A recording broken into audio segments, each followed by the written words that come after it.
ओं जननीं शारदां देवीं रामकृष्ण जगद्गुरुं पादपद्मे तयो श्रुत्वा প্রণমামি মুহুর্মুহু। নমস্কার।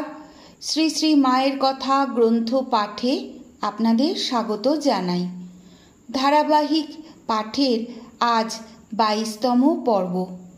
আমরা শ্রীমতী সরজুবালা দেবীর স্মৃতিকথা পাঠে ছিলাম।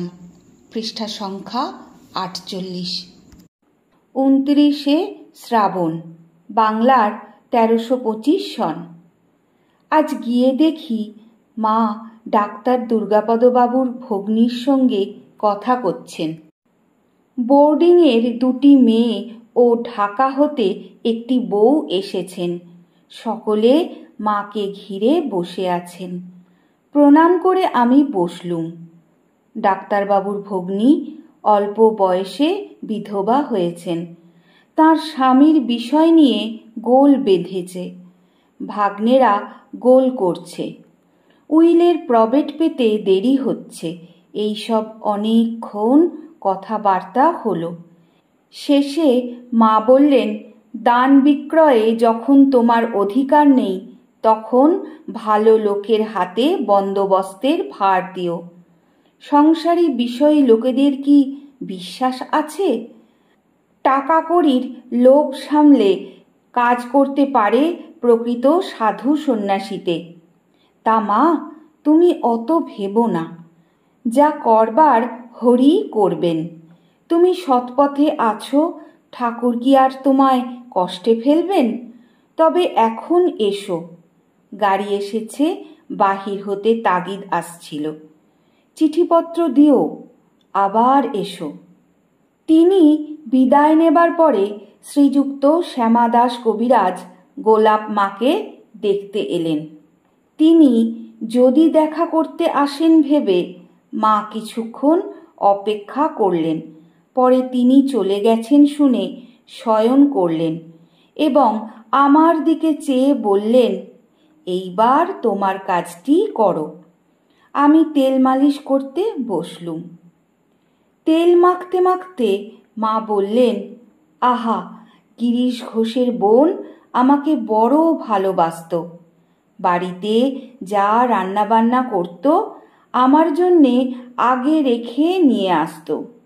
কত রকম রান্না করিয়ে ব্রাহ্মণ দিয়ে নিয়ে এসে বসে বসে আমাকে খাওয়াতো। একদিন বলে কি, মা, দুখানা ইলিশ মাছ ভাজা খাও না, তোমার আর দোষ কি? আমি বললুম, তা কি হয় মা? তার ভালোবাসা মুখ দেখানো ছিল না। বড় ঘরের বউ ছিল, টাকা পয়সা ছিল, সেসব 5 জনে নিয়ে নষ্ট করলে। অতুল 5,000 টাকা নিয়ে ব্যবসা খুলে বসল। তাছাড়া 1 বৎসর স্বামীর চিকিৎসায় অনেক টাকা ব্যয় করেছিল। শেষে মরবার সময় আমার জন্যে 100 টাকা লিখে দিয়ে গিয়েছিল। বেঁচে থাকতে হাতে করে দিতে লজ্জাবোধ করেছিল। কি বলে মাত্র 100টি টাকা দেয়? দেহ রাখবার পরে তার ভাই এসে আমাকে টাকাটা দিয়ে যায়। আহা, বোধনের দিন দুপুরে আমার সঙ্গে শেষ দেখা করে গেল। যতক্ষণ ছিল সঙ্গে সঙ্গে ঘুরতে লাগলো। সেবার পুজোর পরেই আমাদের কাশি যাওয়া হবে বলে সেদিন জিনিসপত্র গুছাতে এঘর ওঘর করে একটু ব্যস্ত ছিলুম।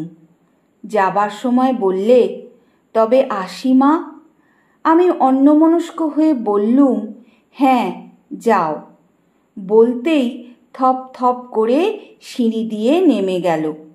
সে যেতেই মনে হলো, বললুম কি, যাও বললুম। এমন তো আমি কাউকে বলিনি। আহা, আর এলো না। কেনই বা অমন কথা মুখ দিয়ে বেরুলো? কিছুক্ষণ অন্য মনে চুপ করে থাকবার পর আমাকে বললেন, কাল এলে না মা? কেমন লাল পদ্মগুলো পাঠিয়েছিল শোকহরণ, আমি নিজেই তা দিয়ে ঠাকুর পুজো করেছিলুম। কেমন ঠাকুরকে সাজিয়েছিলুম, তুমি এসে দেখবে বলে সন্ধ্যার পর অনেকক্ষণ রেখেছিলুম। আজ সন্ধ্যার সময় গিয়ে দেখি মা শুয়ে আছেন ও রাধু তার পাশে ভিন্ন পাটিতে শুয়ে গল্প বলার জন্যে তাকে পীড়াপিড়ি করছে। আমাকে দেখেই মা বললেন, একটি গল্প বলো তো মা। আমি মুশকিলে পড়ে গেলুম, মায়ের কাছে কি গল্প বলি। তারপর সেদিন মীরাবাই পড়ে গিয়েছিলুম, সেই গল্প বললুম। মীরার বিন প্রেম সে নাহি মিলে নন্দলালা এই দোহাটি বলতেই মা বললেন, আহা আহা, তাই তো, প্রেম ভক্তি না হলে হয় না। রাধুর কিন্তু এ গল্পটা বড় মনোপুত হলো না। শেষে সরলা এসে দুয়োরানী সুয়োরানীর গল্প বলতে সে খুশি হলো। সরলাকে মা খুব ভালোবাসতেন। তিনি এখন গোলাপ মার সেবায় নিযুক্তা, সেজন্য একটু পরেই চলে গেলেন।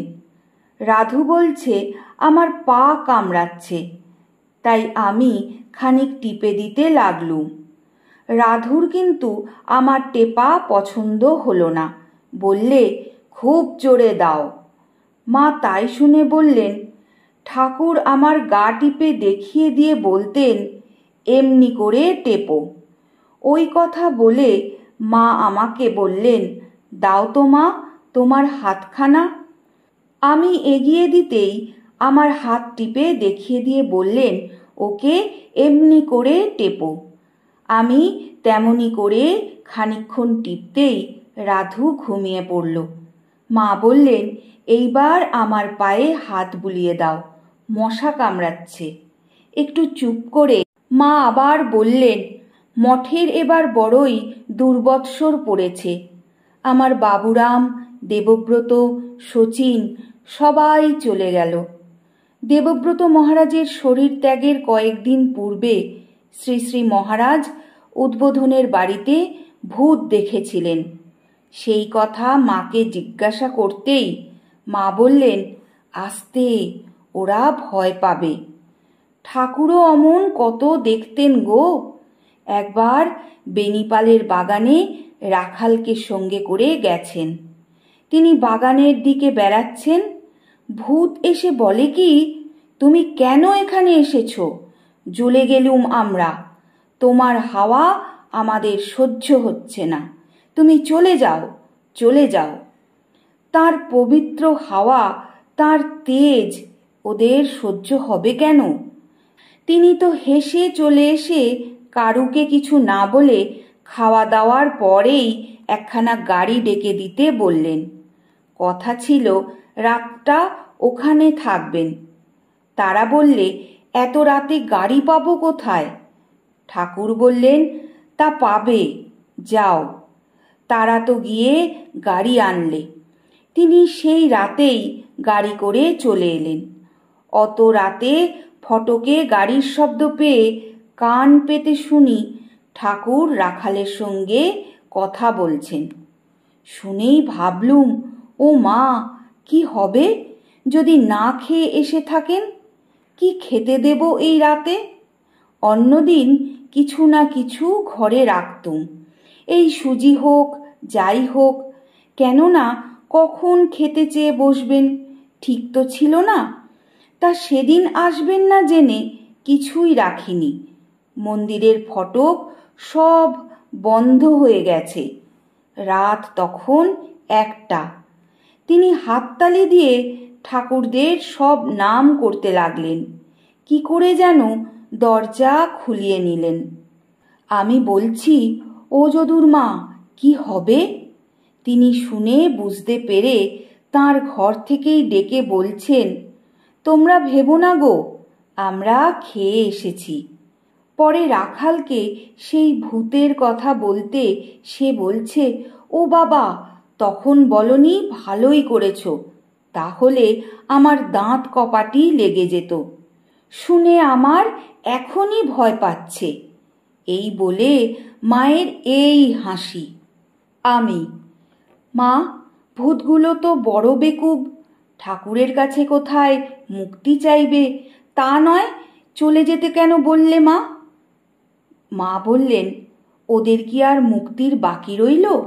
ঠাকুরের দর্শন যখন পেলে। নরেন একবার মাদ্রাজে ভূতের পিণ্ড দিয়ে মুক্ত করে দিয়েছিল। আজ পাঠের এখানেই বিশ্রাম। ওং যথাগ্নের দাহিকা শক্তি রামকৃষ্ণে স্থিতা হিয়া সর্ববিদ্যা স্বরূপাং তাং শারদাং প্রণমাম্যহম।